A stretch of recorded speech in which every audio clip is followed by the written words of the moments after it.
So అంటే ఇప్పుడు తనని అంటే ఉరిశిక్ష అయితే ఆపేయడం జరిగింది, తనని బ్యాక్ తీసుకొచ్చే ఛాన్సెస్ ఏమన్నా ఉంటాయా లేకపోతే అది వన్ థింగ్ అండి, నో వన్స్ అక్కడ ఆ కేసుకి సంబంధించిన థింగ్స్ అయిపోయాయి అంటే, ఫర్ ఎగ్జాంపుల్ ఇప్పుడు హ్యాంగింగ్ ఆపారు, ఇప్పుడు ఆ బ్లడ్ మనీ ఏదైతే ఉందో ఆ ఫ్యామిలీకి వచ్చేసి ఇంకా కన్సెంట్స్ మొత్తం అన్ని అయిపోయిన తర్వాత ప్రొసీజర్ కంప్లీట్ అయిపోయింది అనుకోండి, ఆమెని డిశ్చార్జ్ చేసేస్తారు.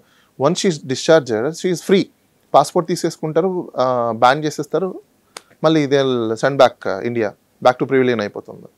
సో అంటే ఇప్పుడు ఓవరాల్ ఇష్యూ అంతా తను ఏదైతే ఈ వాళ్ళిద్దరి మధ్యలో వచ్చినటువంటి కాన్ఫ్లిక్ట్స్ వల్ల పాస్పోర్ట్ కోసం మాత్రమే తను అదేంటి మత్ ఇంజెక్షన్ ఇవ్వడం, అది ఓవర్ డోస్ అని అంటారు. సో అది సెల్ఫ్ డిఫెన్స్ కిందకి రాదంటారా? I will tell you one thing అండి, సెల్ఫ్ డిఫెన్స్ కాదు, ఇక్కడ 2 థింగ్స్ ఉన్నాయి. ఫారెన్ వెళ్ళే ప్రతి ఒక్కరు కూడా మీరు అండర్స్టాండ్ చేసుకోవాల్సిన ఫస్ట్ పాయింట్ ఏంటంటే, ఏ కంట్రీలో అయినా మీరు వెళ్ళేది స్లేవరీ చేయడానికి. First you are not a boss there. మన ఇండియన్లో చాలామంది ఏమనుకుంటున్నారంటే, మనం ఆ కంట్రీకి వెళ్తున్నాం, మేము తోపులం తురుములం, మేము బాస్లో మన ఫీలింగ్లోకి వెళ్ళిపోయారు. That's absolutely wrong. Your purpose is there for doing of slavery, that you have to accept. But ఆ స్లేవరీలో కూడా డిగ్నిటీ ఉంటుంది. Slavery with dignity. మనం పనిచేయడానికి వెళ్తున్నాం కానీ విత్ డిగ్నిటీ ఉంటుంది. ఆ డిగ్నిటీ కూడా అక్కడ మీ డిగ్నిటీకి ఏదన్నా వైలేషన్స్ జరిగాయి అన్నప్పుడు ఆ కంట్రీ కొన్ని లాస్ ఉంటాయి, లేకపోతే మన ఎంబసీ ఒకటి ఉంటుంది.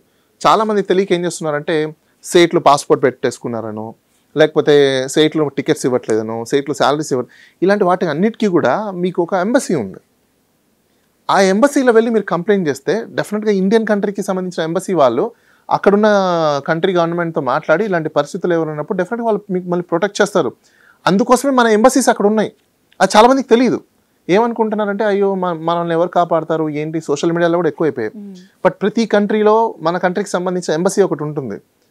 ఆ ఎంబసీకి వెళ్ళి మీరు కంప్లైంట్ చేయొచ్చు ఇలాంటి పరిస్థితుల్లో. They will deal then again. మీకు అక్కడ ఒక డిప్లొమాటిక్ని పర్సన్ ఎందుకు పెడతారు, డిప్లొమాట్ని ఎందుకు పెడతారు?